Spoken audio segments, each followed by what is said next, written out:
Մանավանդ մեզ հայերից համար բավականին շատ կորուստներից եւ զրկանքներից հետո խաղաղությունը իր թևերը փռելու է Հայաստան աշխարհի վրա։ Այո։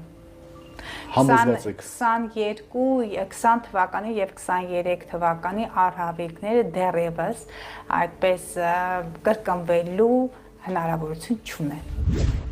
Յուպիտերը խաղաղասեր նշանում է Յուպիտերը բարեկեցության մոլորակն է խեցգետին հայրենիքում։ Իսկ եթե թշնամին սկսի սադրել,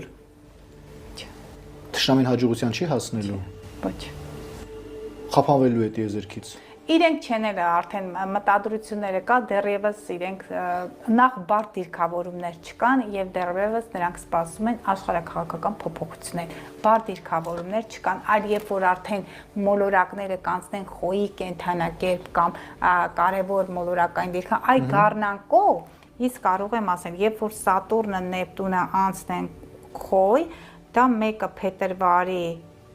2-ի հիմա որպեսզի ավելի հստակ ասեմ։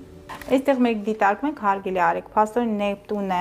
2026 թվականի հունվարի 26-ից անցնելու է խոյ, մինչև 2038 թվականի մայիսի 22-ը գտնվելու է խոյում։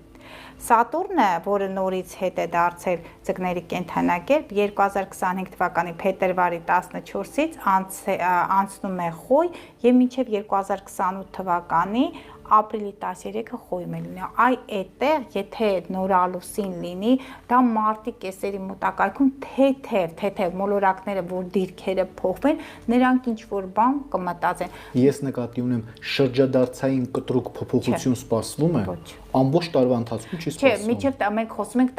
տարվա առաջին կեսի մասին, հետագայում կգամ, որտեղ մենք պարբերաբար շատ մանրակրկիտ հաշվարկներ պետք է անեմ։ Դրանք կանենք ընթացքում մի քանի ամիս առաջ։ Աղետներ, վտանգներ Հայաստանում չեք տեսնում։ Ոչ։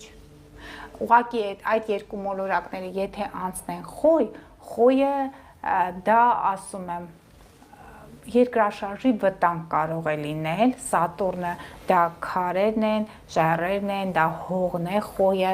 ագրեսիվություն, թափ կարող է տալ, Նեպտունն էլ, հա, այդ ժամանակահատվածում հնարավոր է այս երկու ժամկետներում նշեցի, բայց ոչ միայն Հայաստանում, ողջ աշխարհում, որտեղ կարևոր մոլորակներ իրենք փոխում են իրենց դիրքերը։ Սատուրնը 30 տարի է այստեղ լինելու, Նեպտունը մոտավորապես 200 տարի հետո է հետ գալու։ Այդպիսի իրավիճակ կարծում եմ, որ կրկին մենք հանգիստ կանցնենք։